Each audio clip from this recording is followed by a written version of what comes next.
예, 안녕하세요. 8월 17일 월요일 짱목과 말씀 수다의 시간입니다. 오늘도 말씀을 잘 함께 나누면서 서로 간에 하나님의 은혜를 나누는 그런 귀한 시간이 될 수 있게 되기를 바랍니다. 오늘 주시는 말씀은 사무엘하 20장 1절부터 13절의 말씀입니다. 다 같이 말씀을 보도록 하겠습니다. 시작! 마침 거기 난류 하나가 있으니 베냐민 사람 비그리 아들 세바라 하는 자라. 저가 나팔을 불며 가로되 우리는 다윗과 함께 할 분위가 없으며 이세 아들과 함께 할 업이 없도다. 이스라엘아 각각 장막으로 돌아가라 하매 이에 온 이스라엘 사람들이 다윗 쫓기를 그치고 올라가 비그리 아들 세바를 쫓으나 유다 사람들은 왕에게 합하여 유단에서 예루살렘까지 쫓으니라. 다윗이 예루살렘 본궁에 이르러 전에 머물러 궁을 지키게 한 후궁 10명을 잡아 별실에 가두고 먹을 것만 주고 더불어 동침치 하냐니 저희가 죽는 날까지 갇혀서 생고합으로 지내니라. 왕이 아마사에게 이르되 너는 나를 위하여 3일 내로 유다 사람을 소집하고 너도 여기 있으라. 아마사가 유다 사람을 소집하러 가더니 왕이 정한 기한에 지체된지라.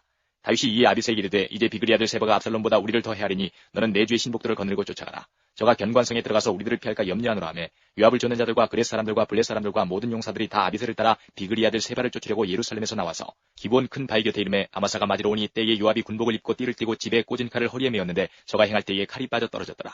요압이 아마사에게 이르되 형은 평안하뇨 하며 오른손으로 아마사의 수염을 잡고 그 입을 맞추려는 체함에 아마사가 요압의 손에 있는 칼을 주의치 아니한지라.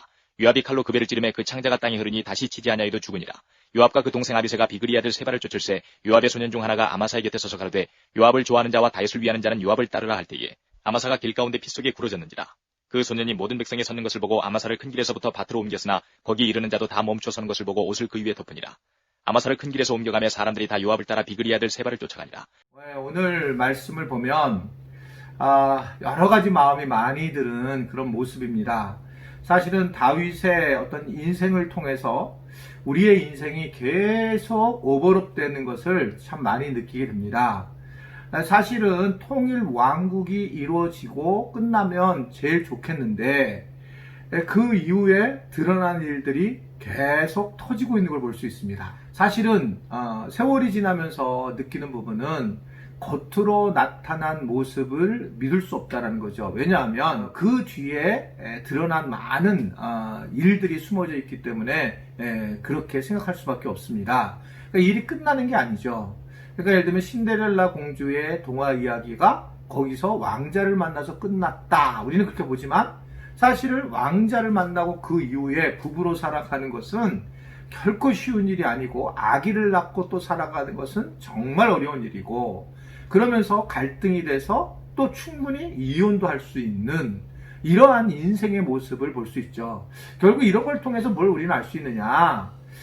결국은 최종적으로 우리가 사람은 결국 죄성을 가지고 있고 따라서 우리는 주님만을 바라볼 수밖에 없는 모든 사람이 그럴 수밖에 없는 존재다라는 것을 깨닫게 됩니다. 오늘 이 다윗의 이야기도 통일 왕국 이후에 나타나는 모습인데요.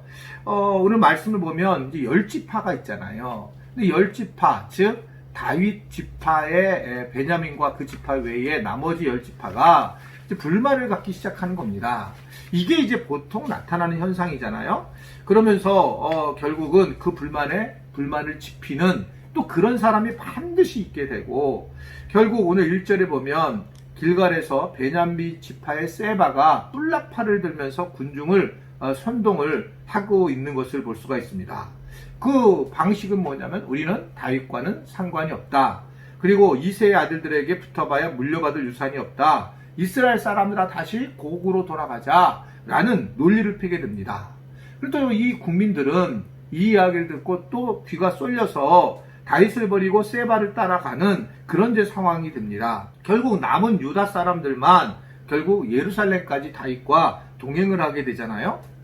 자, 이게 이제 압살롬 시대에 굉장히 어려운 일을 잘 청산을 하고 나타난 이야기입니다. 그래서 이 다윗은 3절 이하를 보면 돌아와서 그 10명의 후궁들을 별궁에 가두게 됩니다. 그리고 먹을 것을 주지 않고 결국 그들은 생가부가 되는 이제 그런 상황을 가지고 있어요.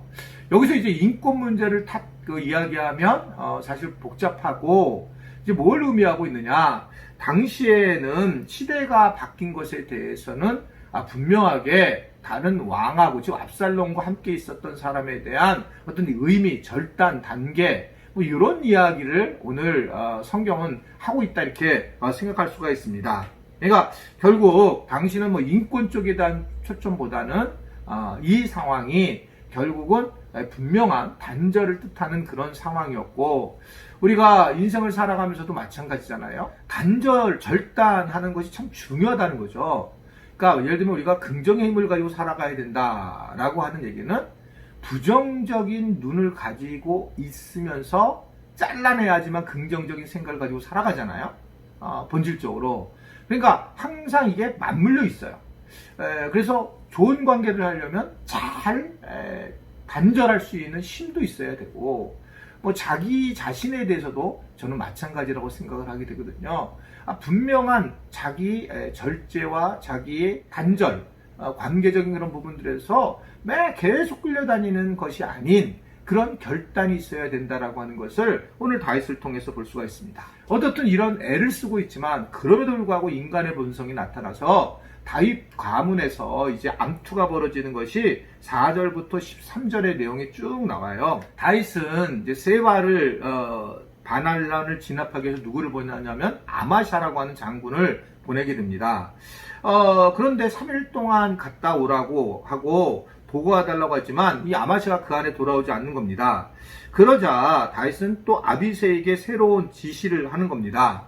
세바가 잘못되면 결국 압살롬보다 더 어려운 상황이 될 거다라는 그가 교육을 받은 게 있잖아요. 저도 사실 마찬가지인데 앞부분에서 누구나 마찬가지잖아요. 목회를 하면서 어떤 일이 있었을 때에 그것에 대해서 조금만 올라오면 저도 예민하게 반응할 수밖에 없는 게 뭐 저의 모습이고 또 누구나의 모습이죠.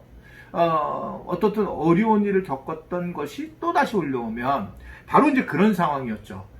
자기 압살롬의 반역이 있는데 또 세바가까지 또 반역을 일으키니 다윗은 이제 이 부분에 대해서 굉장히 예민하게 이제 반응을 하게 됩니다.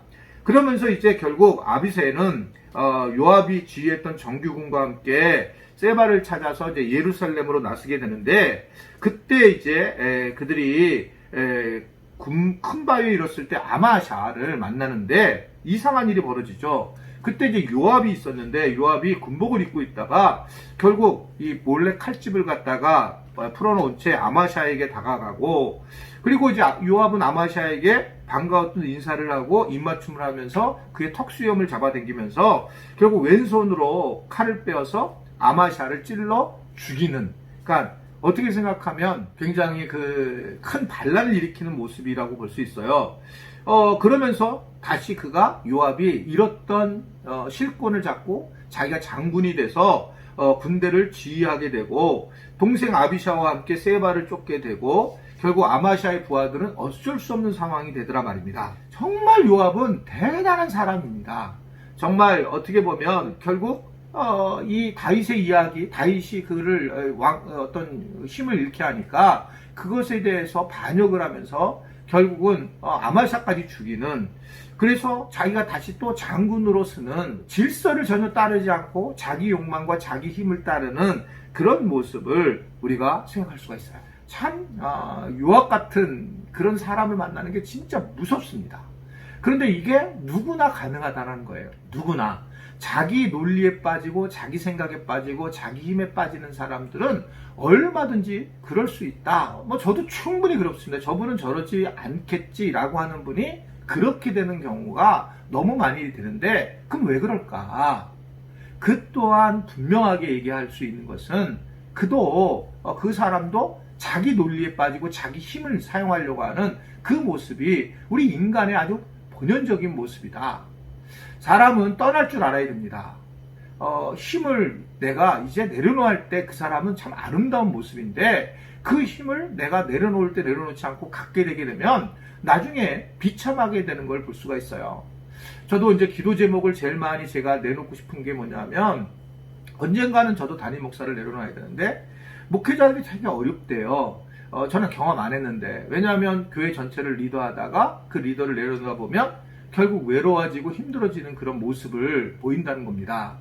저도 앞으로 이제 가장 제가 살아가면서 제일 중요하게 여기는 것을 정해야 될 것은 내려놓는 거예요. 떠날 때 떠나야 되고 내려놓을 때 내려놓아야 되는 것이 얼마나 중요한가.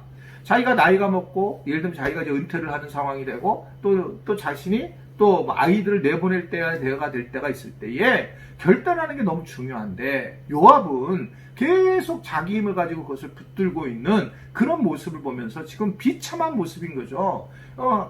아비새 아마시아가 따르던 그 부하들이 막 당황을 하게 만들고 그래서 그 백성들 전체가 흔들리게 되고 이런 모습을 나타나게 되는 걸 볼 수가 있습니다. 결국 우리는 참 이 정치적인 것을 보고 이 지금 다윗의 모습을 보게 될 때에 정말 암투가 있고 그리고 서로 간의 인간적 관계가 막 매여 있고 아무리 하나가 되려고 해도 되지 않는 모습을 보고 게다가 그 다윗의 장군이었던 그 요압조차도 이런 자기 편을 죽이려고 하는 장수를 죽이려는 이런 모습을 볼 때에 참 인간은 죄인이고 우리도 그런 모습을 분명히 가지고 있는 그런 존재들이다라는 것을 우리가 말씀을 통해서 생각할 수가 있습니다.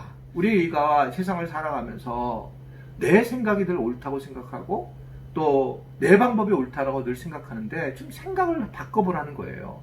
조금 생각을 돌이켜보면 우리가 하나님 앞에 왜 기도를 합니까? 기도를 하다 보면 자기 문제가 보이잖아요. 그래 그런 말을 해요.